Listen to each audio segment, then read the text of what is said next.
Innal hamdalillah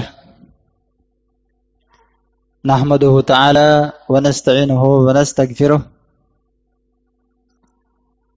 wa na'udzu billahi min shururi anfusina wa sayyiati a'malina may yahdihillahu fala mudilla lahu wa may yudlil fala hadiya lahu.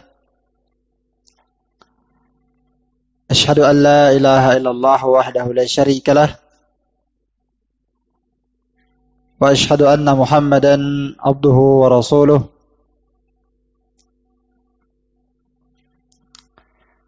Yaqulullahu jalla wa ala ya ayyuhalladzina amanu taqullaha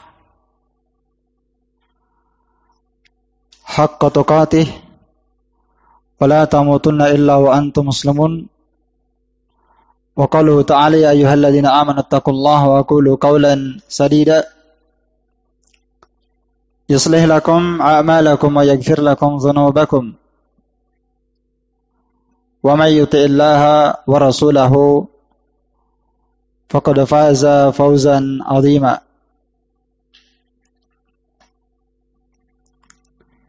Fa inna asdaqal hadithi kitabullah wa khairal hadi hadi Muhammadin sallallahu alaihi wa ala alihi wasallam wa syarrul umuri muhdatsatuha fa inna kulla muhdatsatin bid'ah wa kulla bid'atin dhalalah wa kulla dhalalatin wa ahliha finnar. Ikhwani fid din, a'azzani Allah wa iyyakum rahimani wa rahimakumullah jami'an. Alhamdulillah, kita lanjutkan kembali kajian kita membahas kitab Salasatul Usul, 3 landasan utama dalam agama, karya Al-Imam Al-Mujaddid Syekhul Islam Muhammad bin Abdul Wahhab rahimahullahu ta'ala rahmatan wasi'ah. Di kajian kita di malam hari ini adalah pertemuan yang ke-10 dari kitab ini. Dan kita sudah sampai pada pembahasan ucapan Imam Asy-Syafi'i rahimahullahu ta'ala tentang keutamaan surah Al-Asr. Tentang surah Al-Asr, Al-Imam Asy-Syafi'i rahimahullahu ta'ala berkata, "Lau ma anzalallahu hujjatan ala khalqihi illa hadhihi surata lakafathum." Kalau seandainya Allah Subhanahu wa taala tidak menurunkan satu hujjah, satu dalil kepada makhluknya kecuali satu surah ini, maka niscaya satu surah ini telah mencukupi mereka. Ya, telah mencukupi mereka. Kenapa beliau mengatakan kalimat seperti ini? Karena di dalam surah Al-Asr Allah Subhanahu wa taala menyebutkan asbabus sa'adah wa asbabus syaqawah. Dalam surah Al-Asr Allah taala menyebutkan sebab-sebab manusia mendapatkan keselamatan dan kebahagiaan dunia dan akhirat. Dan di dalamnya pula ada sebab-sebab seorang mendapatkan kerugian dan kebinasaan. Iya. Karena itu Allah berfirman, "Wal 'asr innal insana lafi khusr." Demi masa, sungguh seluruh manusia berada dalam kebinasaan dan kerugian. Illal ladzina amanu, kecuali orang yang bersifat dengan 4 sifat. Yang pertama adalah orang yang beriman, wa amilus salihat, dan orang yang beramal salih.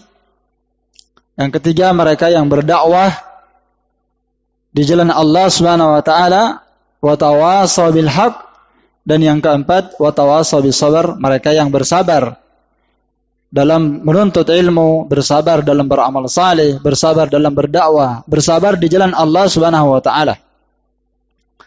Maka seorang yang berakal, seorang yang memiliki pandangan, ketika dia mendengarkan ayat ini atau ketika dia membaca ayat ini, pasti dia berusaha untuk melepaskan dirinya dari kerugian. Ketika dia tidak bersifat dengan 4 sifat yang disebutkan. Iya, ketika dia tidak bersifat dengan 4 sifat, maka dia pasti akan mengalami kerugian. Dia pasti akan mengalami kebinasaan. Ya. Karena itu siapa yang memiliki sifat 4 ini, itu merupakan asbabun najah wa asbabus sa'adah.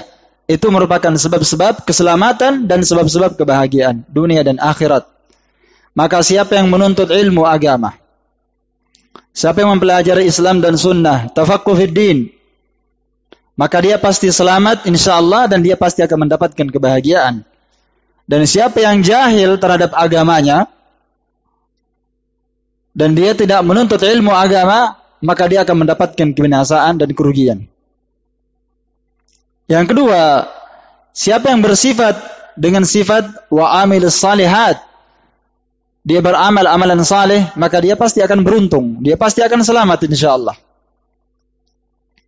Sedangkan siapa yang tidak beramal saleh, dia akan mendapatkan kebinasaan dan kecelakaan, dia akan mendapatkan kebinasaan. Dan seterusnya dari 4 sifat, yaitu bersabar di jalan Allah Subhanahu wa taala, ya. Amar ma'ruf nahi munkar, mengajak manusia kepada Islam dan sunnah, mengajak manusia kepada al-haq, menyuarakan al-haq dan tidak menyembunyikan kebenaran. Siapa yang bersifat dengan sifat ini, maka dia akan mendapatkan keberuntungan. Amar ma'ruf nahi munkar. Dan siapa yang menyembunyikan al-haq, menyembunyikan kebenaran, dia menyembunyikan al-Islam was sunnah, menyembunyikan jalan yang hak ini, maka dia pasti akan binasa. Dan yang keempat adalah kesabaran. Siapa yang memiliki kesabaran, itu merupakan asbabus sa'adah, sebab kebahagiaan manusia di dunia dan di akhirat insyaallah. Sampai seorang ketika mereka disambut di dalam surga oleh para malaikat, malaikat berkata kepada mereka, "Salamun alaikum bima sabartum." Keselamatan atas kalian bima sabartum, disebabkan karena kesabaran kalian. Ya. Tidak sebutkan ibadah yang lain. Ibadah sabar yang disebut, karena ibadah sabar merupakan kunci keberhasilan untuk seluruh ibadah. Kesabaran merupakan kunci keistiqomahan dalam seluruh ketaatan. Tanpa kesabaran maka tidak ada iman dan tidak ada keistiqomahan. Tanpa kesabaran tidak ada iman, tidak ada ketaatan, tidak ada amalan saleh, tidak ada ketaatan. Karena itulah Al-Imam Ali bin Abi Thalib radhiyallahu taala anhu berkata, "Ala la imana liman la sabaralah."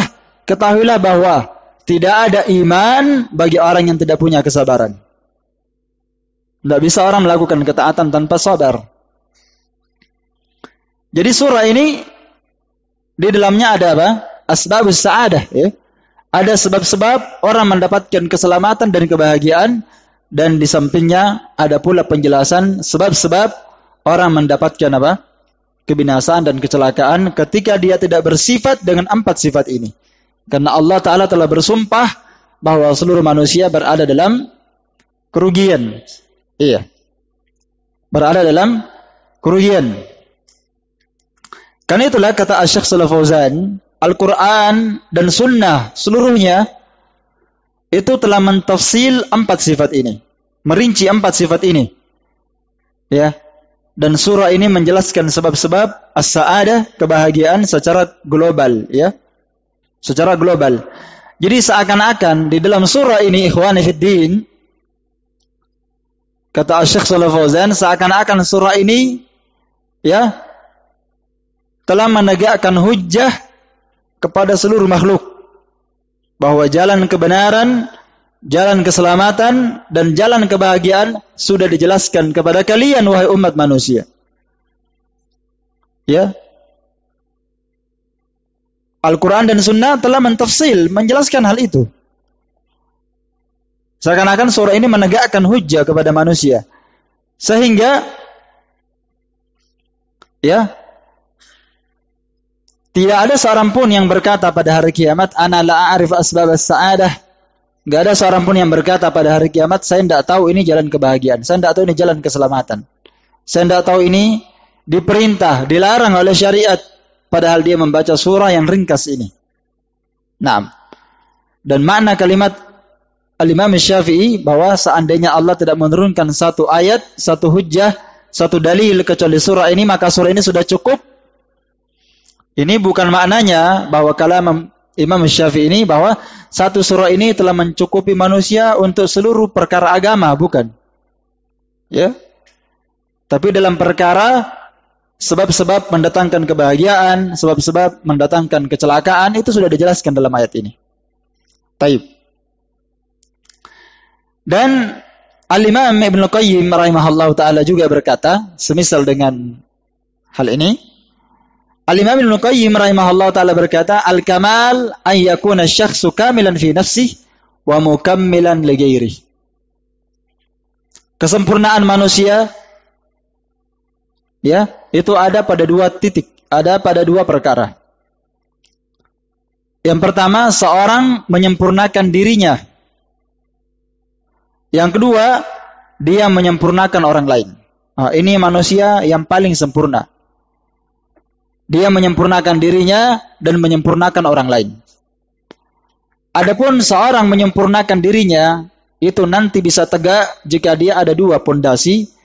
Seorang bisa sempurna dengan ilmu agama, ilmu yang bermanfaat, dan yang kedua adalah dengan amalan saleh.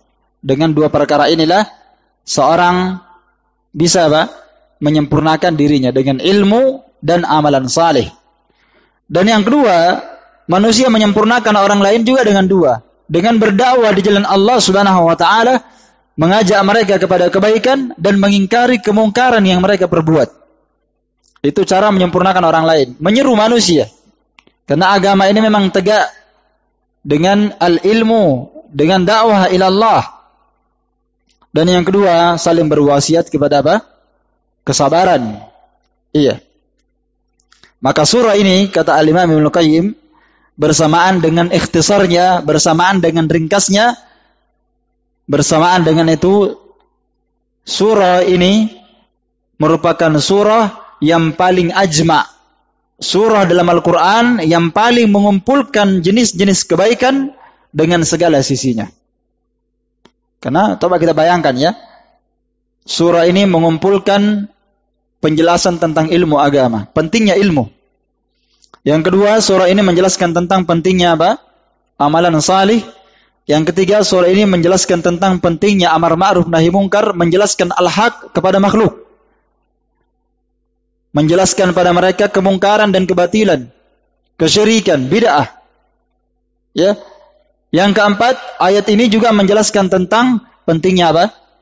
Kesabaran yang merupakan sebab seorang bisa istiqomah. Taib. Dan ucapan Imam Syafi'i ini, "Lau ma anzalallahu hujjatan ala khalqihi illa hadhihi surah lakafathum." Ini ucapan beliau, sebenarnya sebagian para ulama berkata, lafaz ini tidak ditemukan dalam tafsir-tafsir yang dinukil dari kalam Imam Syafi'i. Lafaz tadi. Ya, tapi ada lafaz yang lain mirip dengan lafaz ini. Yaitu lafaz Imam Syafi'i, ucapan Imam Syafi'i yang dinukil oleh Imam Ibn Katsir dalam tafsirnya jilid 1 halaman 63. Imam Syafi'i berkata, "Lau tadabbaran nasu hadhihi surah lakafatuhum." Kalau seandainya manusia mentadabburi surah ini, maka niscaya surah ini sudah sangat cukup mencukupi mereka dalam beramal saleh, dalam menuntut ilmu, dalam berdakwah, dan dalam kesabaran. Dalam lafaz yang lain juga dinukil dari Imam Syafi'i, ya, disebutkan oleh Imam Ibn Qayyim dalam Miftahud Daris Sa'adah dan Uddatus Sabirin. Imam Syafi'i berkata, "Lau fakkara an-nasu kulluhum fi hadhihi surah lakafatuhum." Kalau seandainya manusia bertafakkur, memikirkan, ya, seandainya seluruh manusia memikirkan tentang surah ini, mereka mengakalinya, mereka memikirkannya, maka niscaya surah ini sudah sangat cukup untuk mereka. Ya. Dalam mendalami pentingnya ilmu, amalan saleh, amal ma'ruf nahi munkar dan bersabar. Maka surah ini, ikhwan, di dalamnya ada dua juga faedah seperti yang disebutkan oleh para ulama, bahwa di dalam surah ini terdapat penjelasan tentang mubasyirat wa mundhirat lil abdi. Terdapat di dalamnya kabar gembira dan terdapat di dalamnya peringatan. Kabar gembira bagi siapa? Kabar gembira bagi mereka yang menuntut ilmu. Ya. Karena mereka tidak tergolong sebagai orang-orang yang celaka, orang yang binasa. Kabar gembira bagi mereka yang beramal salih. Kabar gembira bagi mereka yang menuntut ilmu, beramal saleh, berdakwah ila Allah, dan mereka bersabar di jalan Allah, di atas perintah Allah, di atas larangan Allah, di atas takdir-takdir Allah Ta'ala yang bersifat musibah, ujian. Ini kabar gembira bagi mereka. Dan sekaligus ayat ini sebagai mundirat, sebagai peringatan bagi mereka yang apa? Bagi mereka yang meninggalkan ta'lim, menuntut ilmu. Peringatan bagi mereka yang meninggalkan menuntut ilmu agama. Mereka yang meninggalkan tafaqquh fid din, bagi mereka yang meninggalkan tuntunan syariat, tidak menuntut ilmu agama. Ini peringatan bagi mereka. Bagi mereka yang tidak beramal saleh. Ya, bagi mereka yang malas dari melakukan ketaatan. Peringatan bagi mereka yang tidak menjelaskan al-haq, dan peringatan bagi mereka yang tidak bersabar terhadap ujian Allah Subhanahu wa taala. Sehingga surah ini, kata Al-Hafidh Ibn Rajab rahimahullah ta'ala dalam kitabnya Lataiful Ma'arif halaman 313, beliau berkata, hadhihi surah mizanun lil a'mal yazinul mu'min biha nafsah. Surah ini merupakan timbangan untuk seluruh amalan. Surah ini merupakan timbangan untuk seluruh amalan yang dengannya seorang mukmin bisa menimbang seluruh amalannya. Apakah dia termasuk orang yang beruntung ataukah dia termasuk orang yang apa? Merugi. Maka surah ini merupakan timbangan yang dengannya seorang bisa menilai dirinya apakah dia termasuk orang yang beruntung sebagaimana yang digambarkan dalam surah ini ataukah dia termasuk orang yang merugi. Ya. Maka silahkan dia menimbang dirinya, dia untung atau dia rugi. Dengan melihat pada surah tersebut. Kalau ada pada mereka sifat-sifat ini, maka falyahmadillah. Hendaklah dia memuji Allah Subhanahu wa taala. Iya. Taib, hendaklah dia memuji Allah Subhanahu wa taala. Kemudian kata beliau rahimahullahu taala, selesai perkataan Imam Syafi'i, kita berpindah pada ucapan Imam Al-Bukhari rahimahullah.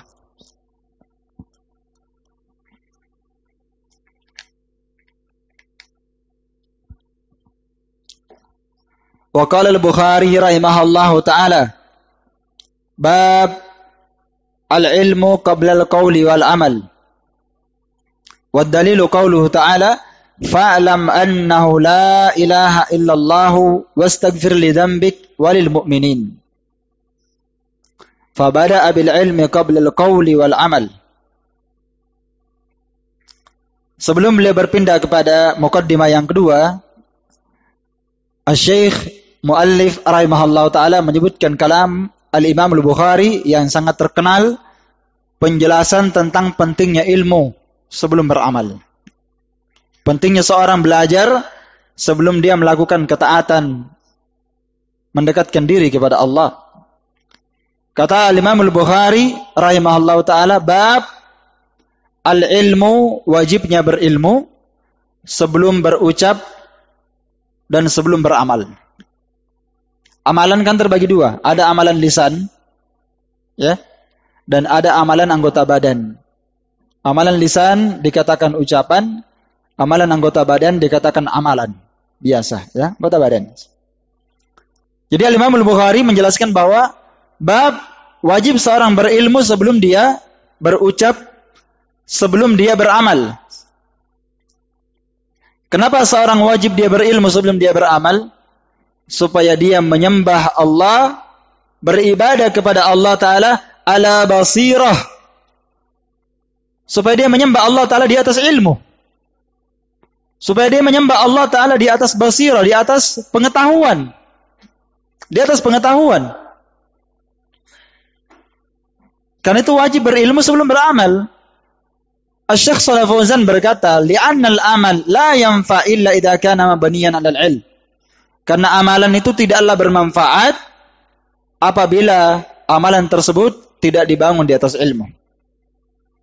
Amalan itu tidak bermanfaat kecuali amalan itu dibangun di atas ilmu. Ammal amal, adapun amalan al-mabni ala jahlin, yang dibangun di atas kejahilan, amalan yang dibangun di atas perkiraan dan prasangkaan, seorang beribadah dengan persangkaannya, seorang beribadah dengan akalnya, seorang beribadah dengan perasaannya. Karena manusia sekarang banyak beribadah dengan tanpa ilmu, ya. Seorang yang membangun ibadah di atas kejahilan, fa innahu la yanfa' sahibuh, maka amalannya itu tidaklah bermanfaat, bal yakunu wabalan wa dhalalatan alaih, bahkan amalannya itu hanyalah menjadi musibah dan petaka baginya nanti pada hari kiamat. Iya. Betapa banyak manusia menyangka amalan itu baik, padahal amalannya itu menyimpang. Ya. Maka amalan yang tidak dibangun di atas ilmu, maka amalannya itu paling minimal, kata Al-Imam Ibnu Qayyim, paling minimal amalannya tidak berguna dan tidak bermanfaat bagi pemiliknya. Yang kedua, amalan yang tidak dibangun di atas ilmu hanya memberikan mudarat bagi pemiliknya. Hanya memberikan bahaya bagi pemiliknya. Bukan kebaikan. Ya, bukan kebaikan. Karena itulah seorang wajib menuntut ilmu sebelum dia beramal, supaya dia tidak menyembah Allah di atas kesesatan. Makanya ada orang beribadah, ketika dia tidak menopang amalannya dengan ilmu, ada orang beribadah berdasarkan perasaannya. Perasaan saya selama saya beribadah 3 hari, Masya Allah. Ya, antum coba dulu keluar, pergi ke masjid. Iya. Seperti kita dicas. Nah, perasaan.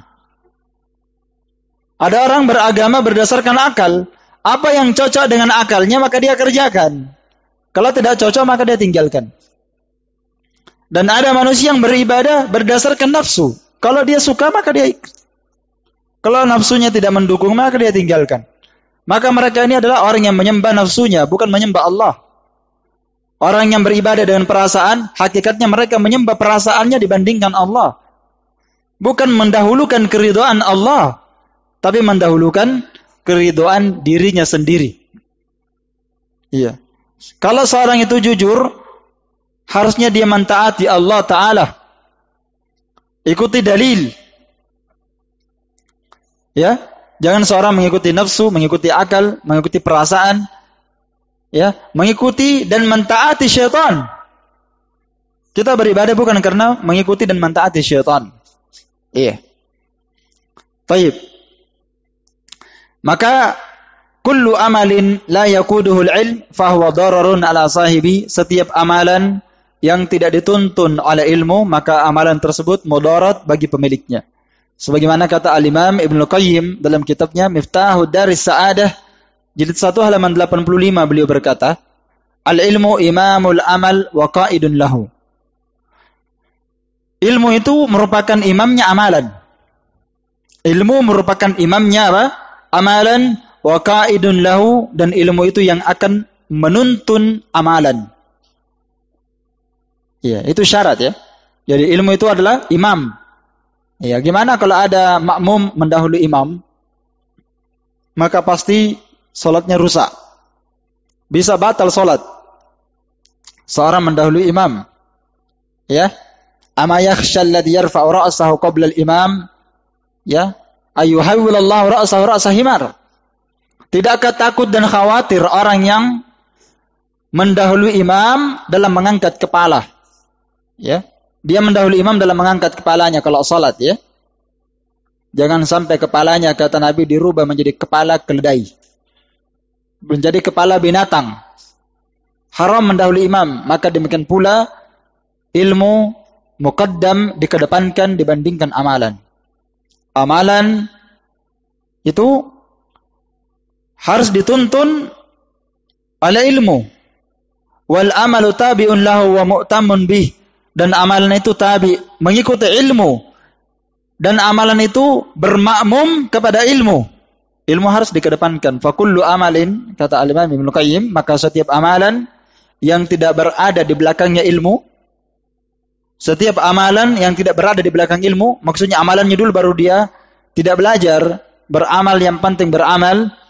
Setiap amalan yang tidak berada di belakang ilmu dan tidak mencontoh ilmu, maka amalan itu kata beliau gairu nafi' li sahibi, tidak bermanfaat dan tidak berguna bagi pemiliknya, bal mudarratun alaihi, bahkan itu akan menjadi mudarat bagi dia. Karena itulah kenapa manusia sangat butuh kepada ilmu agama. Ya, sangat butuh kepada ilmu. Sampai Syekhul Islam sering sekali kita ungkap kalam beliau, kebutuhan manusia kepada apa yang dibawa Nabi SAW berupa pengetahuan ilmu agama, ilmu tentang Islam dan sunnah. Kebutuhan manusia, kata Syekhul Islam, kepada apa yang dibawa Nabi SAW itu kebutuhan darurat. Kebutuhan yang paling penting di antara seluruh kebutuhan makhluk.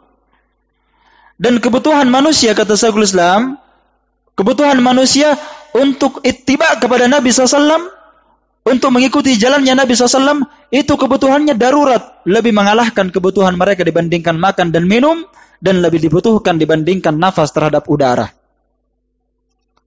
Kata beliau, karena kalau seorang luput dari makan dan minum, maka dia hanya tertimpa azab di dunia. Apa dia hanya tertimpa kematian? Afwan ya. Seorang yang luput dari makan dan minum, luput dari nafas, maka dia hanya mendapatkan satu musibah, yaitu kematian di dunia ini. Adapun bagi mereka yang luput dari mencontoh Nabi SAW, dari ittiba kepada Nabi, dia luput dari mempelajari apa yang dibawa Nabi SAW, maka dia akan tertimpa azab di dunia, di alam barzah sampai hari kiamat. Ini kan ngeri sekali. Sedangkan banyak manusia berkata, banyak manusia zuhud terhadap ilmu agama. Banyak manusia merasa tidak butuh dengan menuntut ilmu. Ya, makanya manusia nanti insyaallah taala, sebagaimana dalil-dalil yang sangat banyak kita ketahui bahwa jenjang-jenjang manusia pada hari kiamat itu ditentukan dengan apa? Dua, al ilmu wal iman, dengan ilmu dan keimanannya. Iman itu masuk di dalamnya apa? Amalan saleh, ketakwaan dan ketaatan. Itu iman. Itu iman. Tingkatan manusia pada hari kiamat ditentukan oleh ilmu dan apa? Amalan saleh, iman. Karena itu ada sahabat Mu'adz bin Jabal, kata Nabi SAW, Mu'adz bin Jabal akan dibangkitkan pada hari kiamat di hadapan seluruh para ulama. Sejauh lemparan panah, kata Nabi. Ya, kurang lebih mungkin 1 kilo. Nah, sampai biasa latihan memanah di sini. Ya, ya. Mau ditanya yang sering latihan memanah. Baik. Mu'adz bin Jabal dibangkitkan pada hari kiamat di hadapan seluruh para alim, di seluruh para ulama. Luar biasa ya, Mu'adz bin Jabal. Kenapa Mu'adz bin Jabal dibangkitkan seperti ini? Karena Mu'adz bin Jabal ternyata adalah ulamanya para sahabat. Dia bukan orang biasa ya. Mu'adz bin Jabal ini, kata Nabi SAW, umatku yang paling mengenal halal dan haram Mu'adz bin Jabal. Kalau masalah halal dan haram, tanya dia. Ini boleh atau tidak? Ya, jangan tanya yang bukan ulama. Karena yang bukan ulama halal semua. Boleh ini? Bisa. Kalau ini, bagus ji semua. Ambak saja. Yang tidak ada wallahu alamnya. Setiap ditanya, dijawab. Belum selesai pertanyaan, langsung dijawab. Tidak ada wallahu alam. Tidak boleh seorang menuntut ilmu kepada orang seperti ini. Itu akan merusak kita. Dia merusak dirinya, dia rusak orang lain. Iya.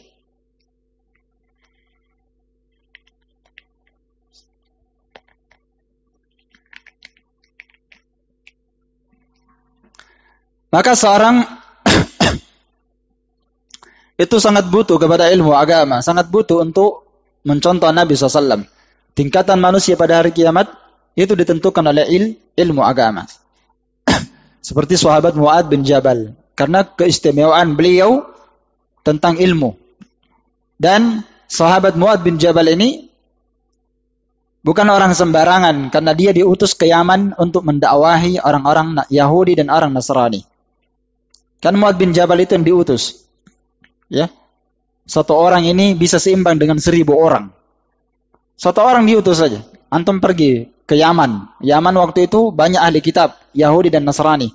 Melawan ahli kitab lebih berat dibandingkan melawan orang musyrikin. Orang musyrikin bahlul-bahlul. Mereka tidak tahu dalil. Bahkan orang musyrikin itu, mereka punya masalah, mereka datang ke Yahudi bertanya, di mana pendapatnya antum ini? Mereka datang kepada orang Yahudi, karena orang Yahudi punya kitab. Ya, mereka berilmu.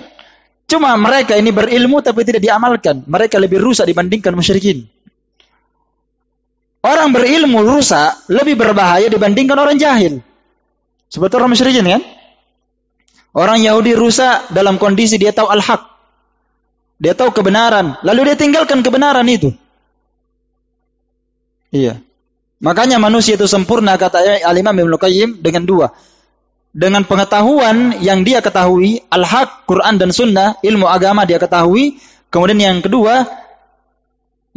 kedua, dia mendahulukan kebenaran Al-Quran dan Sunnah.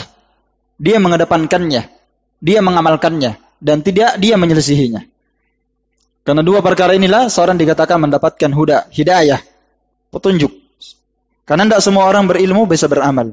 Dan setiap orang beramal belum tentu ditopang di atas ilmu.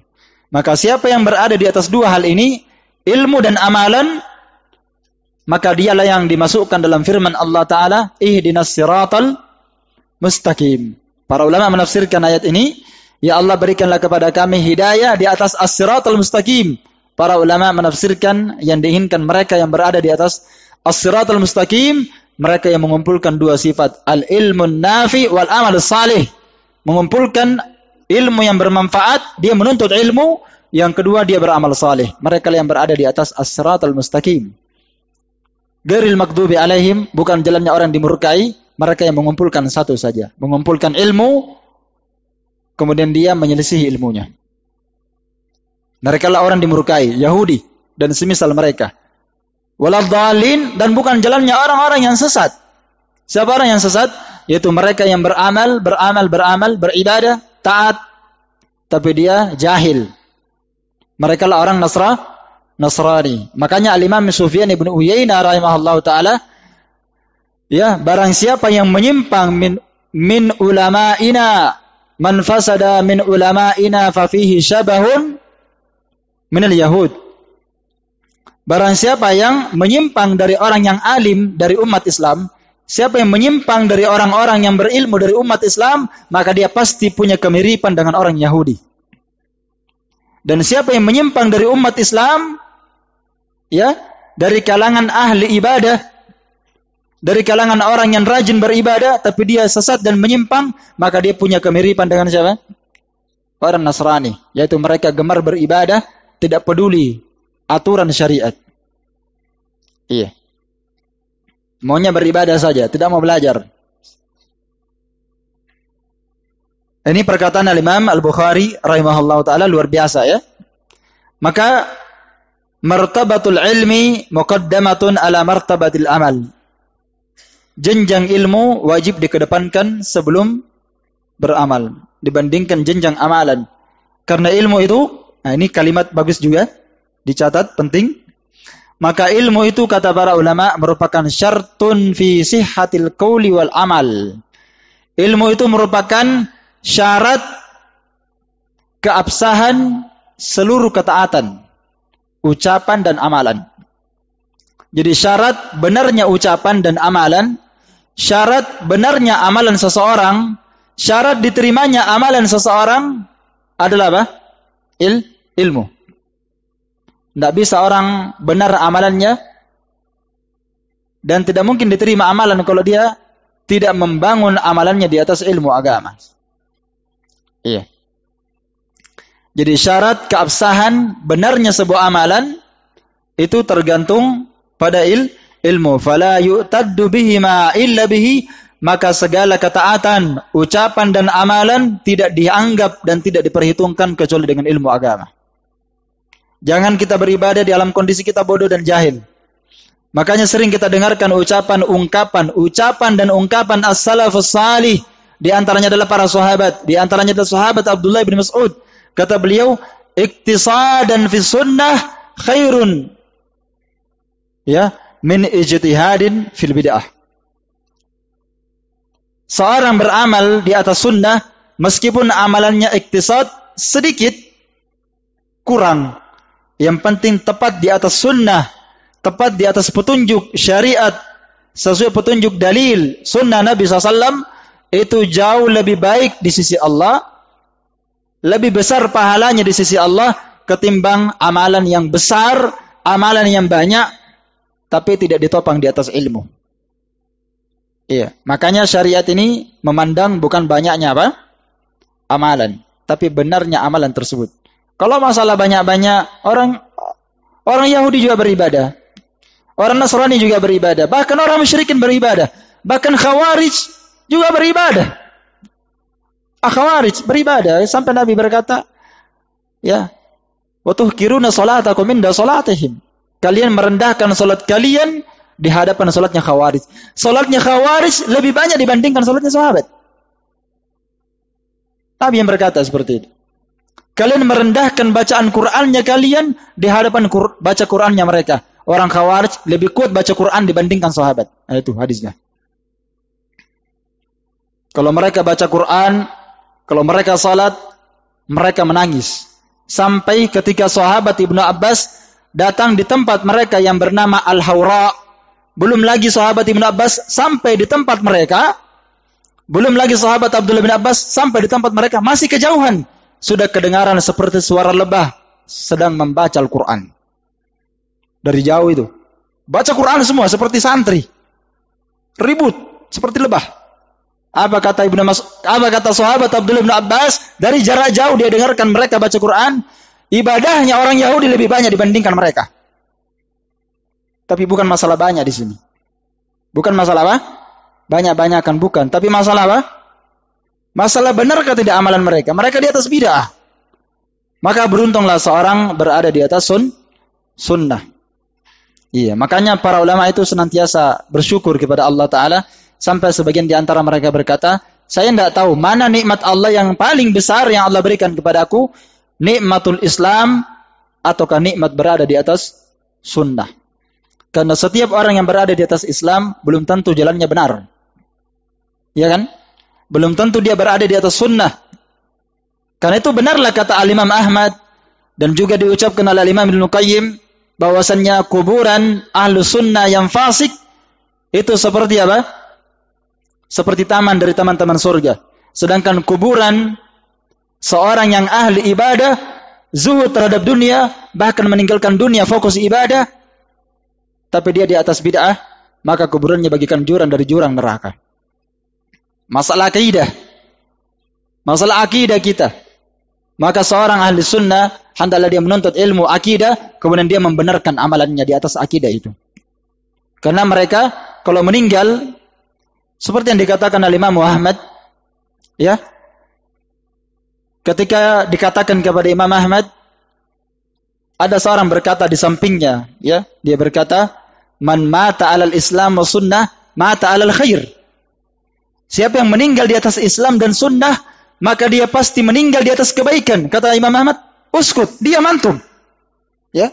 Bahkan orang yang meninggal di atas Islam dan berada di atas akidah sunnah, mata 'ala kullil khair, meninggal di atas seluruh kebaikan. Walaupun amalannya sedikit. Walaupun amalannya kurang. Walaupun kadang misalnya dia punya dosa, tapi dia di atas akidah yang benar, itu jauh lebih baik dibandingkan orang yang banyak ibadah, tapi dia berada di atas apa? Jalan yang menyimpang. Iya, makanya penting orang itu belajar manhaj yang lurus. Ya, kita tidak hanya belajar fikih saja. Oh, jago fikih, tapi akidahnya amburadul. Ya, manhajnya gado-gado. Dicampur-campur. Kita tidak mau seperti ini. Kita mau berada di atas Quran dan Sunnah. Baik. Karena seorang yang meninggal di atas perkara ini, insyaallah ta'ala dia meninggal di atas kebaikan Islam dan dia yang meninggal di atas setiap kebaikan, seluruh kebaikan. Ya.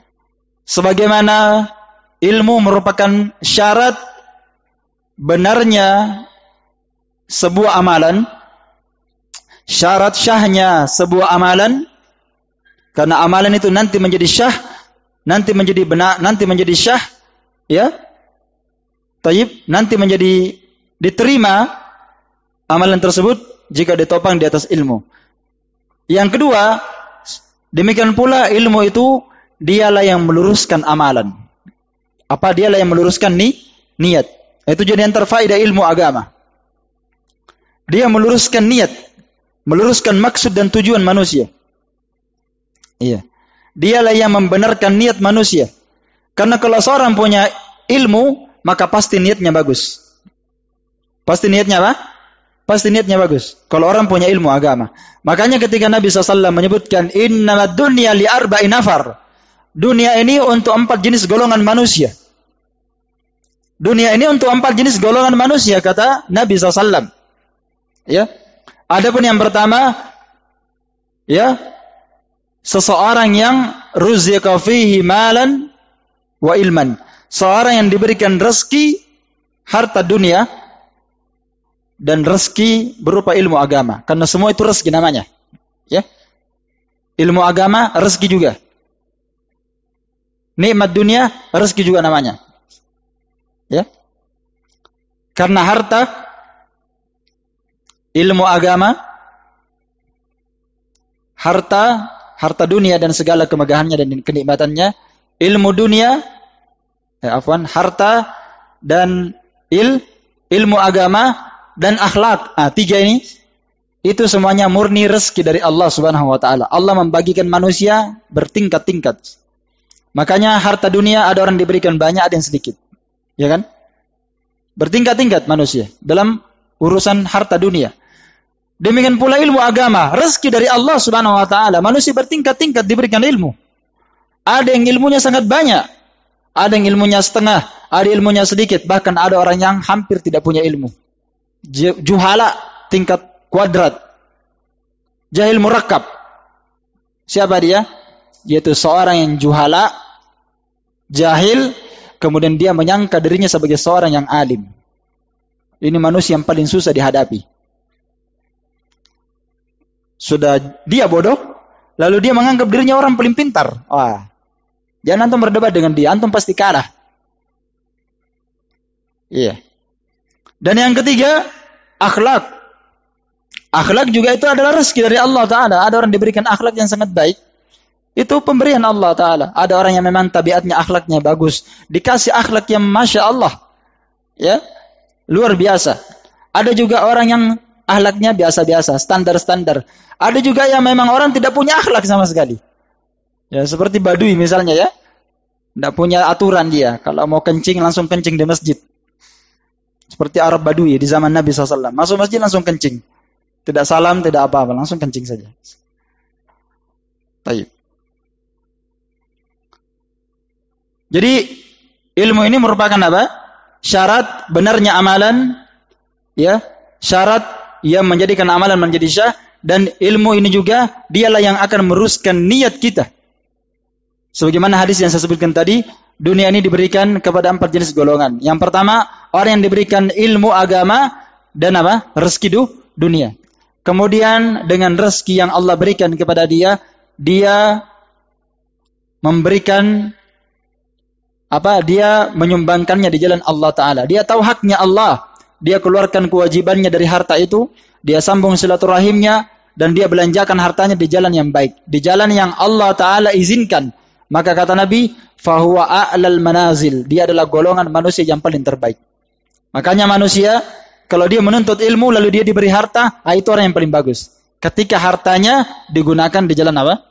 Di jalan Allah Subhanahu wa taala. Inilah dua jenis sifat yang paling patut kita cemburui. Ada orang yang kedua diberikan apa? Ilmu agama tapi tidak diberi rezeki. Karena dia punya ilmu, lihat hadisnya. Karena dia punya ilmu, maka dia berkata, kalau saya punya harta, insya Allah saya akan seperti si fulan. Yang pertama. Kata Nabi, maka dia pun mendapatkan pahala yang sama. Karena apa? Niat. Ini niat dari mana lahir? Karena dia punya ilmu. Coba kalau dia bodoh-bodoh. Kalau dia bodoh bagaimana? Nanti yang ketiga. Orang yang ketiga, kata Nabi, diberikan rezeki harta oleh Allah, banyak hartanya, tapi dia tidak diberi rezeki apa? Ilmu agama. Maka dia belanjakan hartanya bukan di jalan yang Allah cintai dan Allah ridhoi. Bukan di jalan yang Allah izinkan, tapi dia belanjakan foya-foya, sia-sia, bahkan kebanyakan hartanya dia tidak keluarkan zakatnya, kemudian dia tidak sambung silaturahimnya, dan apa? Dia belanjakan hartanya di jalan-jalan yang tidak baik. Maksiat. Kata Nabi, fahuwa akhbasul manazil, dia merupakan golongan yang paling buruk di antara manusia. Dan ada golongan yang keempat, dan ini yang paling naas, yang paling bangkrut. Siapa? Kata Nabi, mereka yang tidak diberi harta dan tidak pula ilmu. Sudah miskin harta, miskin ilmu. Tidak ada semua. Tapi karena dia jahil, maka dia berkata apa? Coba saya banyak uangku, seperti golongan yang ketiga tadi. Dia rusak karena apa? Dia jahil, karena dia bodoh. Maka dia berangan-angan, kalau seandainya saya punya harta, saya akan belanjakan harta ini seperti golongan yang ketiga. Bisa beli ini, bisa beli ini, bisa dipakai bermaksiat, bisa dipakai judi misalnya, atau semisal dengannya. Kata Nabi, maka dia pun mendapatkan dosa yang apa? Dosa yang sama. Padahal dia tidak punya ilmu, tidak punya rezeki, tidak belanja-belanja juga, tapi dapat dosa. Kenapa? Karena niatnya yang tidak baik. Maka ilmu agama ini musahhihun niyah, dialah yang akan meluruskan niat manusia. Kapan kita punya ilmu, maka dia akan menuntun kita. Dia akan menuntun kita. Jadi ilmu ini sangat penting sekali. Saya ingat satu hadis dari hadis yang sahih tentang doa Nabi sallallahu alaihi wasallam yang Nabi SAW baca setiap hari ba'da subuh setelah sholat. Itu doa Nabi SAW. Semuanya antum pasti hafal doa itu. Doa yang biasa dibaca oleh Nabi SAW setelah zikir ba'da subuh. Doa itu, kata Nabi SAW dalam doanya, Allahumma inni as'aluka ilman nafi'an wa rizqan thayyiban wa amalan mutaqabbalan. Di situ terdapat pelajaran berharga tentang pentingnya ilmu agama. Sebagaimana yang dijelaskan oleh Syekh Abdul Razak, ya, bin Abdul Muhsin Al-Abbad Al-Badar. Di situ Nabi SAW, doa yang sering dibaca Nabi yang tidak pernah beliau tinggalkan, setiap ba'da subuh dibaca. Setiap hari diminta itu. Karena itu sebenarnya pembuka rezeki juga doa itu. Kata beliau, Allahumma inni as'aluka ilman nafi'an. Ya Allah, anugerahkan saya ilmu yang bermanfaat. Satu. Permintaan pertama, ya. Wa rizqan thayyiban, rezeki yang baik, rezeki yang halal. Iya, mencari pekerjaan yang baik, yang halal. Terus yang ketiga, wa amalan mutaqabbala, dan amalan yang diterima. Di dalam doa ini, kata Syekh Abdul Razak, Nabi SAW memulai doanya dengan meminta ilmu yang bermanfaat. Kenapa? Nabi SAW mendahului doanya dengan meminta ilmu yang bermanfaat sebelum meminta rezeki yang halal dan sebelum meminta amalannya menjadi amalan yang benar. Kenapa Nabi mendahulukan meminta doa ilmu dulu sebelum minta rezeki dan amalan salih? Karena seorang tidak bisa membedakan mana rezeki yang halal dan mana rezeki yang haram kecuali dengan apa? Ilmu. Iya. Dia tidak bisa membedakan mana rezeki yang baik dan mana rezeki yang tidak baik kecuali dengan ilmu agama. Dengan ilmu agama, dia akan menahan diri dari mengambil yang haram. Iya kan? Dengan ilmu. Coba kalau dia juhala. Halalan wa haraman dimakan semua. Karena dia jahil. Dia tidak takut kepada Allah. Ya? Semuanya diambil, walaupun bukan barangnya juga diambil, bukan haknya juga mau diambil. Ya, cari rezeki yang penting dapat. Ya. Tidak bisa membedakan mana rezeki yang baik, mana rezeki yang tidak baik. Mana rezeki yang boleh diambil dan mana yang tidak. Mana yang halal dan mana yang haram. Tanpa ilmu. Yang kedua, seorang tidak akan mungkin bisa membedakan mana amalan yang sahih. Ini doa yang ketiga tadi ya. Minta amalan yang diterima, amalan yang sehat, amalan yang benar.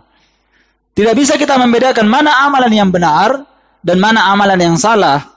Mana amalan yang diterima, mana yang tidak diterima. Mana amalan yang hak, mana yang batil. Tidak bisa kita bedakan tanpa apa?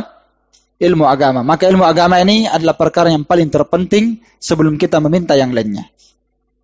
Sebelum kita meminta yang lainnya. Hanya saja seorang yang berdoa meminta ilmu agama kepada Allah Ta'ala, Rabbi zidni ilman, Allahumma inni as'aluka ilman nafi'an, minta ilmu bermanfaat.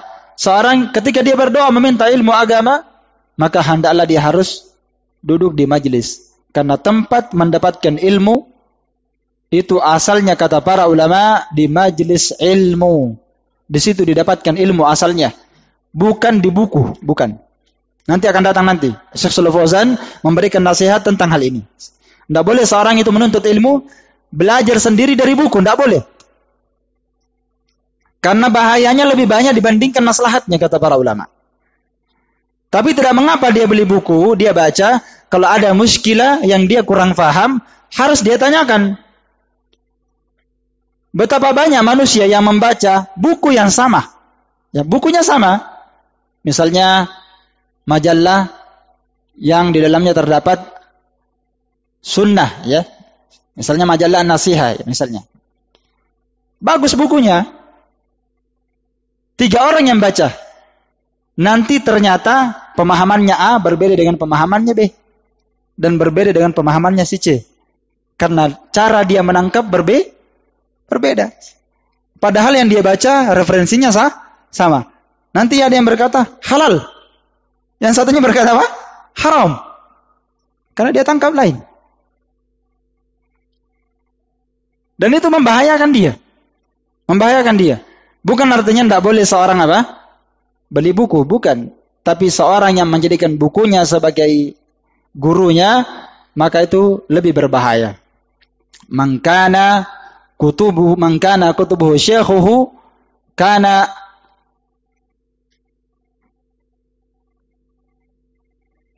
akhtauhu aktsar min sawabi. Iya, barang siapa yang menjadikan bukunya sebagai gurunya, maka pasti kesalahannya lebih banyak dibandingkan apa? Benarnya. Ya, dibandingkan apa? Benarnya. Karena itulah kita wajib menuntut ilmu duduk di majlis, ya. Kalau nanti akan datang disebutkan oleh Syekh Shalih Fauzan, itu wajib orang itu talaki, ya. Talaki, duduk di majlis. Talaki, langsung menimba ilmu, duduk di situ. Ya, tidak sama orang menuntut ilmu, dia di rumahnya duduk-duduk sambil dengarkan online, tidak sama. Ya, pertama pahalanya tidak sama. Yang kedua, pasti pemberian Allah Ta'ala kepada orang yang bersungguh-sungguh datang tidak sama pemberiannya Allah dengan orang yang duduk di rumahnya sambil memasak dengarkan ceramah. Tidak sama. Walaupun dua-duanya bagus, daripada tidak dengar. Kalau begitu tidak usah balas dengar. Oh, bukan begitu. Tetap dengar daripada tidak ada. Yang salah paham ya? Iya. Kalau dulu para sahabat Umar bin Khattab, dia bertetangga dengan seorang pemuda Ansar. Dia gantian pergi ta'lim di majelis Nabi SAW. Ya, kalau hari ini sahabat Ansar tetangga Umar pergi ta'lim di majelis Nabi, maka Umar yang pergi ke pasar untuk mencari nafkah. Nanti kalau Umar pulang, Umar bertanya kepada anak muda ini, datang, mana hadisnya tadi? Tolong sampaikan kepada saya. Jadi dia tidak ketinggalan ilmu. Disampaikan ini tadi hadisnya. Nabi menyampaikan ini dan Nabi menjelaskan tentang hal ini. Oh iya, na'am. Besok Umar lagi yang pergi di majelis Nabi. Sahabat Ansar yang pergi apa? Bekerja. Gantian dengan tetangganya. Ini luar biasa ya. Tidak mau ketinggalan apa? Ilmu. Kalau bahasa kita sekarang, rekaman. Mana rekamannya? Kemarin saya tidak hadir. Saya harus dengarkan rekaman ini sebelum saya tidur malam ini. Dengarkan faedah. Bertambah ilmu ihwa, maka bertambah pasti iman. Tidak diragukan ya, bertambah ilmu pasti bertambah apa?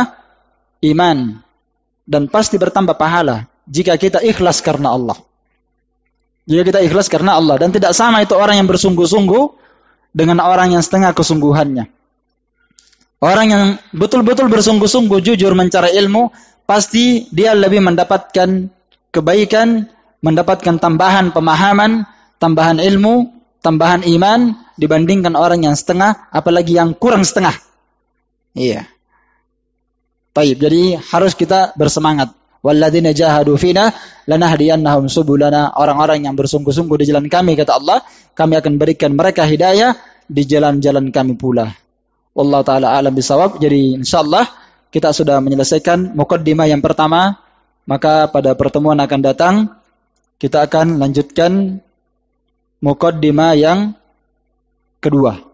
Ya, muqaddimah yang kedua. Wallahu alam bisawab. Naktafi bihadzal qadar. Subhanakallahumma bihamdik asyhadu an la ilaha illa anta astaghfiruka wa atubu ilaik. Walhamdulillahirabbil alamin. Ihwa, kita harap tetap dipakai maskernya,